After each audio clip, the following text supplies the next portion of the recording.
Alright, Archero 2, this is going to be a tough one for a lot of us, including myself. With having that Oracle Miststone banner out right now, I don't want you to use any gems at all. And to be honest with you, don't even donate to the guild. Hopefully they won't notice, but you want to try to save onto every last little bit, because today all us creators got a sneak peek of what's coming in this upcoming update. And the big one's going to be starting March 5th, we're getting the fishing event back. And if you've been playing the game for a while or following videos, you know this was pretty much the best event we've seen so far. This was where people were getting runes, and this is something you want to hang on to those gems for. Now, it's probably not a bad idea to go over and do your star challenges, and the fact that that's an easy way to get some gems. Is it going to be enough? No, but every little bit's going to help. Now, similar to the loot up event we have going right now with the quick hunt, this is now going to have one for the actual seal battle. I mean, you go in there, you're going to be getting double the rewards out of that. And that one's going to be going the same time as the fishing event. It's going to start on March 8th, so a couple of days of that. But that's going to be a nice little thing to have two events overlapping each other, and they're both going to be good ones. Now, some other things that are going to be coming with this whole events here is part of the update. We're going to be getting a new card, which is going to be an Explorer card. And this is going to be solely for the ruins, and it's going to have an auto dig. Now, honestly, I don't know how necessary the auto dig is, and the fact that there's only 9 squares, and it pretty much seems to be predetermined when you go in there to click on it. So I guess maybe just hitting a button, having it pick everything for you.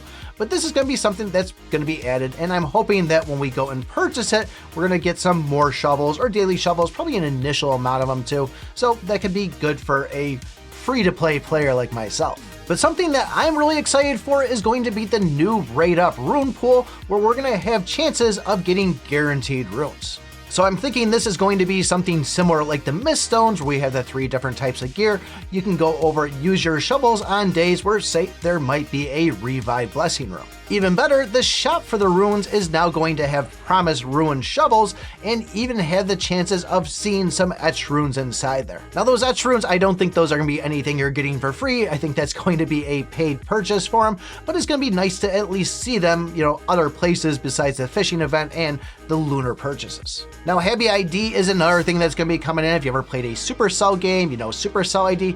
I'm not really too crazy about the Habby one. It tends to be a little bit iffy here and there. It's never really seemed to be straightened out 100%, but maybe they worked all the bugs out of it. Right now, we're currently attaching our account from our Game Center or Google Play game, and if you're not attached to that, you're just kind of gambling of, hey, am I going to lose my account? But if they do have this thing working properly, this could be good for a lot of players, and just knowing the fact of, hey, it's linked to this email, there's no chance of you losing it. We're also going to be getting some new chapters on. I'm still stuck on chapter 63, need to push hard on it, but we're going to be getting chapters 76 through 80, so another 5 chapters. Hopefully I can get up there by the time this thing drops. And I can't even imagine this point right here of floor 2500 added to the Sky Tower. I think right now I'm still in the 700s, so that's a long ways away, but kind of a nice thing. I don't think if you got to chapter 80 there that you would actually need to be at that tower level, but just knowing that for those players out there that have actually beat that chapter, they can go and still at least grind that and then farm on the chapters they want.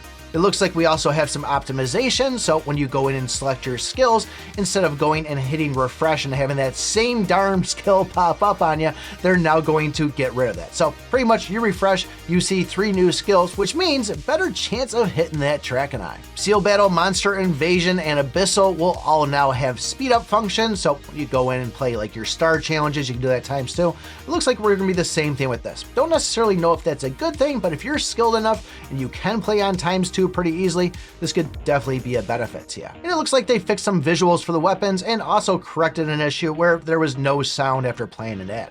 But no idea exactly when this is going to drop, because we're going to rely on the App Store and then Google Play Games to go and say, yep, this thing's okay to push out. But we at least know we're going to be getting this before March 5th, because that's when that fishing event drops. If you want to get yourself a little bit more familiar with how it's played and what you should be doing, take a look at this video right here. Thanks for watching, and remember, I pick my butt.